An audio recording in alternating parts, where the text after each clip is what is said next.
and welcome. You're watching NewsX and I'm Megha Sharma. The Union Health Ministry has decided to ban the manufacture, sale and distribution of over-the-counter painkiller Nimesulide on dosages above 100 milligrams. The notification also states that the cough syrups would not be sold as over-the-counter medicines and will now require prescription from a health professional.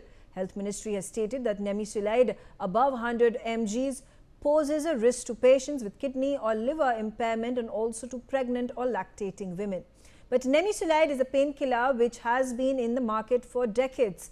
Cough syrups too are given as over-the-counter medicines to children for years. So is this action timely or does it address all long-standing concerns? What should you as a consumer do next? Let's start our conversation with the panelists. I am at this point of time being joined by Dr. Sanjeev Bagai. Dr. Bagai, thank you very much, and do shed more light into this fresh rollback that has been announced now by the Health Ministry. People are confused. The medicine, that the painkiller that you had been taking, bought over the shelf, over the counter, has been in your medicine basket, medicine cabinet in your house for decades together. You have been taking it, your mother, your grandmother, they all have been consuming it. Suddenly is barred.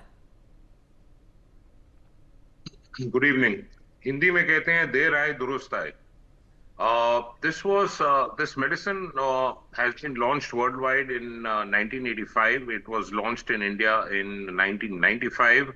It was withdrawn from all pediatric use in 2011 to 2012, and it is yet to be approved by FDA in US. Now, when you're talking of a medicine known as Nimesulide, it's an antipyretic medicine, means it's for fever. It's an anti-inflammatory medicine. It's used for inflammations, chronic aches and pains, and swellings. This is called as a NSAID. That's a non-steroidal anti-inflammatory drug. This is very quickly metabolized in the liver. The half-life is less than 5 hours. It is mainly excreted through the kidneys, and it has serious effects as far as the doses are concerned. So allow me a couple of minutes to explain what is happening. Recommendation of more than 200 milligrams for more than 15 days continuous use is not been approved. It has not been approved for children at all under the age group of 12 and not been approved for pregnancies and lactating women. It has a very serious damage to the liver, in which more than 2 per 1 lakh patients have an acute attack of liver injury. The acute kidney injury is also seen for more than 3 to 4 days of use. Nausea, vomiting, rashes, fixed drug rashes, allergies, even things like Stevens-Johnson syndrome, which we call as a hypersensitivity reaction, itchiness, dizziness. It causes fluid electrolyte imbalance, and of course respiratory problems. This is what we call as a COX-2 inhibitor. That's an enzyme which it inhibits. Now, when you are taking this medicine, the risk of having acute GI bleeds is almost 3 to 4 times more. The risk of neurological damage is almost 2 to 3 times more. The risk of having low platelets and other kind of damages, including the liver, mortality is 20 to 40%.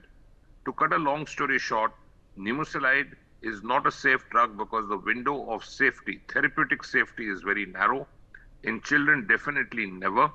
There are a lot of other safer NSAIDs which are available in the market. The carry-home message is, do not take these medicines without a doctor's prescription. Combination painkillers will definitely harm the kidney and liver. Consult your doctor. Definitely do not take Nimesulide. Okay. All right. Dr. P.S.V. Rao, why has it taken the Indian Health Ministry to ban the drug now? I think Dr. Sanjeev Bagai already said, der aaye durust aaye. This drug has become unpopular with most of us who understand these NSAIDs, and many of us have not been using it for all these years, because there are far safer drugs available. Why do you want to use this? This the main claim. Yeah, but then is this common knowledge? Because up until now, this news has been flashed. I think people were taken unawares. They did not even know. Yeah. it should be common knowledge among doctors, but I don't think it is common knowledge among the general public. As long as such a drug is available, they will just go and buy it over the counter. That is where the issue is. The issue is that people are able to buy this over the counter and keep misusing it, more higher dosages and longer duration of usage. There are far safer drugs. You remember we have had this discussion on Dolo 650 being used like peppermint on your channel. Yeah. Yeah, all these drugs have a certain safety window. This one has got a very small safety window. You cross that safety window in either the dosage or in the duration and you are in serious trouble. And this is why there is no need to have this drug in the market. I'll be quite happy if the drug is totally banned. There is no need for this drug. There are far safer drugs available in the market. So, could you please also tell us that, you know, when as per the global standards, this drug was discontinued in the respective countries, why wasn't a similar action taken by the health ministry earlier on? They only took against usage of it in children below 12. I have no way of knowing why they didn't take action earlier. And as has already been mentioned, USA has never approved of this drug. It has never approved. It is, see, when COX-2 inhibitors came about 35 years ago, 35, 40 years ago, the idea was that the existing non-specific NSAIDs like paracetamol, ibuprofen and diclofenac can cause gastric irritation and in some people even bleeding and problems. And COX-2 inhibitors were considered more specific in that they don't affect COX-1, which is the cause for the, when they affect COX-1, that is when the gastric problems come. So this and colecocid was introduced as specific to COX-2 and hence not having the gastric irritation and the bleeding and ulcer problem. But that is being avoided by combining proton pump inhibitors, which reduce the acid risk and the GI risk. But that doesn't mean that you sell this and if people are buying it over the counter and landing up in serious trouble. Right. Absolutely. I am also going to get in a third guest into the conversation, Dr. M.C. Mishra.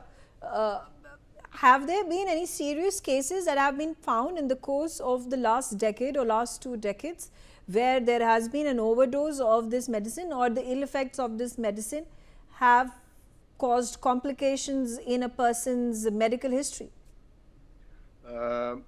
It may have happened, but in our experience, as Dr. Venkatesh just now mentioned, I don't remember having prescribed this medication in my half a century medical career. Leave aside recently, like 2003, it was its use was stopped in children, and now we saw many more complications related to that. And on the same hand, I would say every non-steroidal anti-inflammatory medication is harmful to our body, whether it's ibuprofen, whether it's diclofenac, whether it is Nimesulide, whether it is any other non-steroidal. Question is, we have to pick the lesser devil, and that is where Nimesulide loses out as compared to other non-steroidal anti-inflammatory medications. So for pain relief, like these days we use synthetic opioids also for pain relief, as well as diclofenac we use, the ibuprofen we use, continue to use, but we avoid using even ibuprofen or diclofenac if it is really not necessary. So I think one has to weigh the pros and cons of medication when we are prescribing it, but I have personally not come across, not used, so I wouldn't be able to say that whether we have noticed adverse event because of Nimesulide, but overdose of diclofenac we have seen kidney failure and we have seen liver dysfunction because of these drugs. So basically they affect all the important organs like liver, kidney in our human body. So I think that what the drug controller or government ministry has taken may be based on some study or some adverse event reported on pharmacovigilance in various hospitals. Maybe that may be the reason. But sooner, as already mentioned, that if they have done this, that is good, because why should we keep giving the medicine which is so harmful? Much more safer drugs are available, as Dr. Venkatesh mentioned, Yeah. and we should depend upon those. Dr. Swati Maheshwari, the fact that there have been countries that have never approved Nimesulide due to the safety concerns, do you think India's medical safety standards are much lower and there is more that needs to be done? And why do you think our standards are different? Should they not be as per the global standards, or do you think, I don't know, I don't know, how does the health ministry justify allowing these drugs to be circulated and available at medicine at chemists and medical stores, when such a thing would never be allowed to be sold or distributed in other developed parts of the world? Absolutely. First of all, a very happy new year to you and NewsX viewers. See, something which is very essential to understand is that in our healthcare system, there are a lot of instances where there is not a complete withdrawal of the drug, but we see partial bans. And this is very, very harmful for the system because one, we leave it at the assumption that there will be a judicious use of this drug. That is what the healthcare system assumes, that once they do partial restriction of a drug, the doctors would judicially use it. But the problem with the Indian system is, one, the OTC accesses, everybody and anybody can just walk in and get these medicines, which is there. Then secondly, there's very poor pharmacological vigilance in India. And then third of all, nobody who's having Nimesulide, their liver function tests are monitored in India. So as such, if you look at it, it is widely stocked. It is very cheap medicine, which is very easily available. Then the combination drugs of this are very widely promoted. Therefore, the indiscriminate use of the drug is there. And that's why any kind of partial ban is not going to help until and unless we do a complete withdrawal. Now, one more thing which is very essential over here is what Nimesulide causes is hepatotoxicity, that is a liver injury that it causes, which makes it the most common side effect that we see it, and the one that is most people are most scared of. Now, the important point here is the hepatic toxicity that it causes is an idiosyncratic reaction. It means it is not related to the dose, it is not related to the duration, and there is no predictability for the reaction. That is, we might completely say all the time we should use it for short duration, low doses should be used. But the problem here is, even if you use low dose, even if you use it for shorter duration, there would be certain group of people who will have severe reactions with this drug, and that is what idiosyncratic reactions are.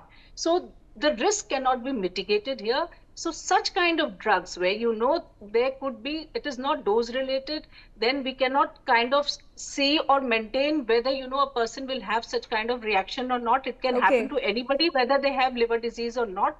So such drugs should be completely banned, and that is what the healthcare system should be looking at. Okay. Dr. Bagaya, that is the same question.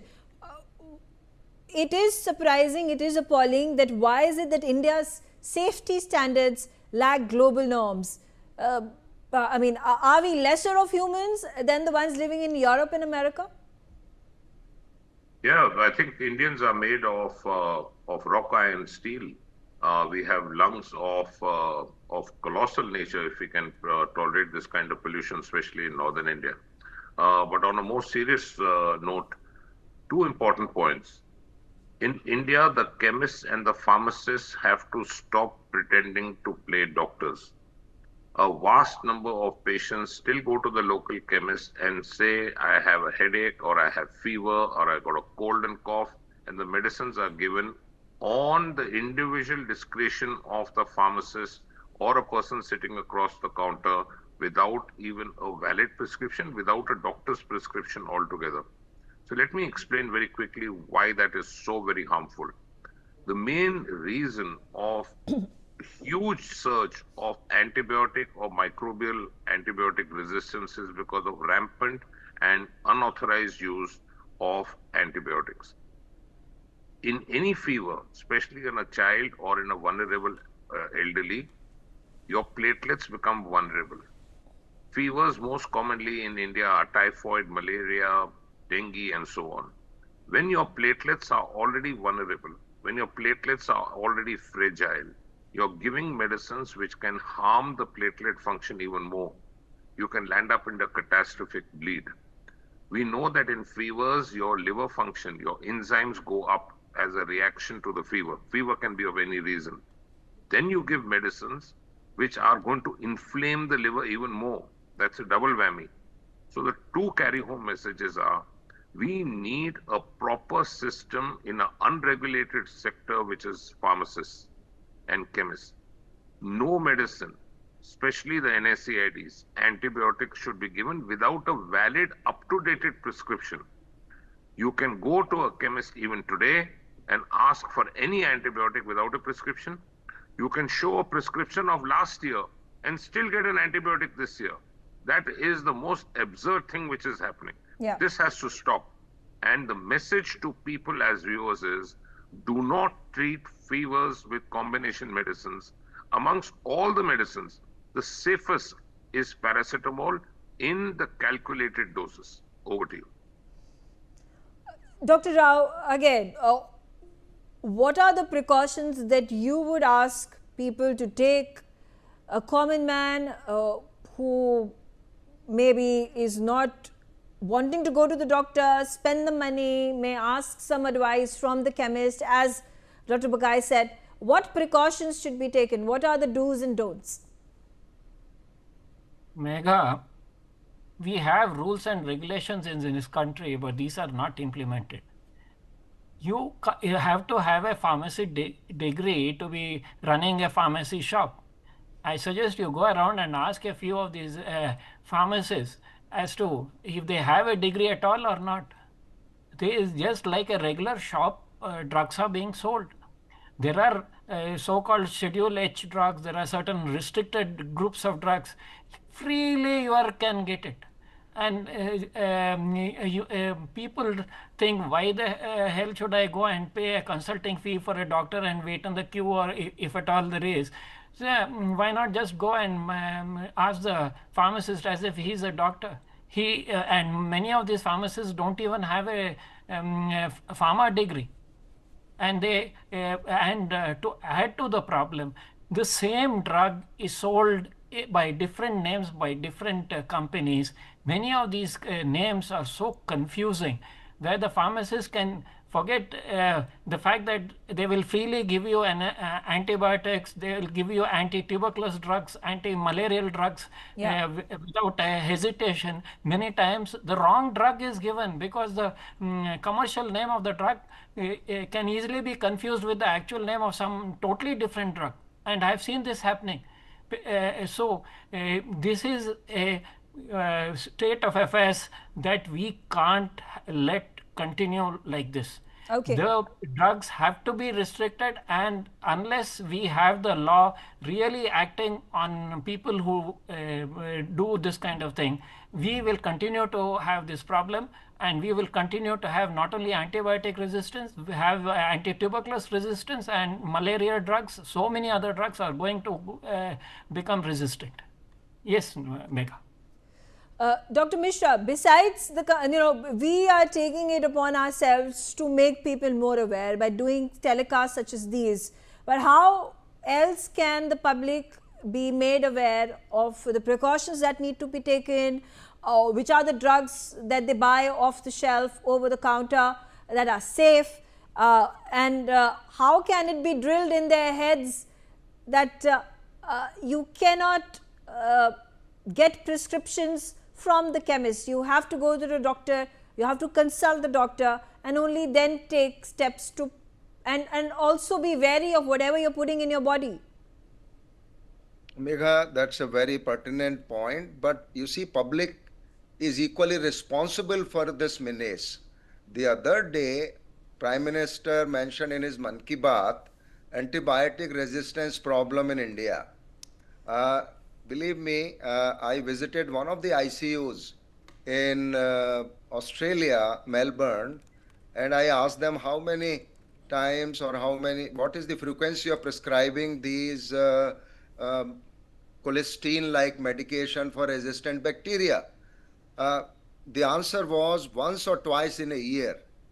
If you look at Indian ICUs, many patients are on these drugs on a daily basis. What is the reason? There is overuse of antibiotics, there is misuse of antibiotics, there is abuse of antibiotics in the poultry and etc. So basically we have like rules, traffic rules, we don't follow, they are not enforced. We have rules for pharmacy, they are not enforced. And what Dr. Venkatesh mentioned, the wrong medicine being given, I'll cite quick example of that. There was a young girl who had loose motions. She goes to a chemist asking for the medicine. Now chemist gave her Downil. Downil is a medicine which is used to reduce blood sugar in the individual, and she needed Dependol M. So it was confused with Dependol and Downil, and this girl landed up in hypoglycemia, hypoxic brain damage. Finally, she died. So this is not something imaginary. These things happen in our society, and unless we ourselves regulate also ourselves, the public also has to be equally conscious of this. You are doing this program, maybe some people will be listening to it, but people, they find it easy to go and ask for something like viral fever is so common everywhere.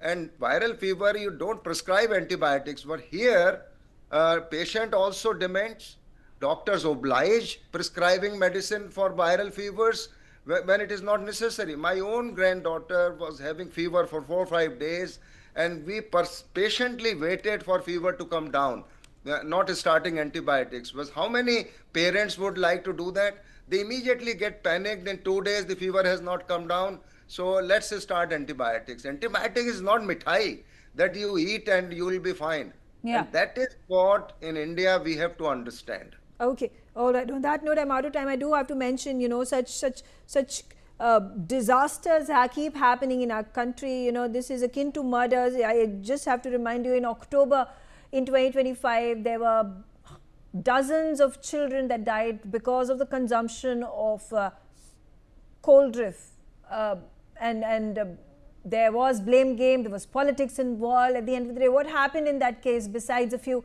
suspensions of the officials, of the administrators, doctors that were roped in, who were questioned? So that's really the unfortunate state of affairs in our country. I thank all of you for joining me on the telecast and sharing your views.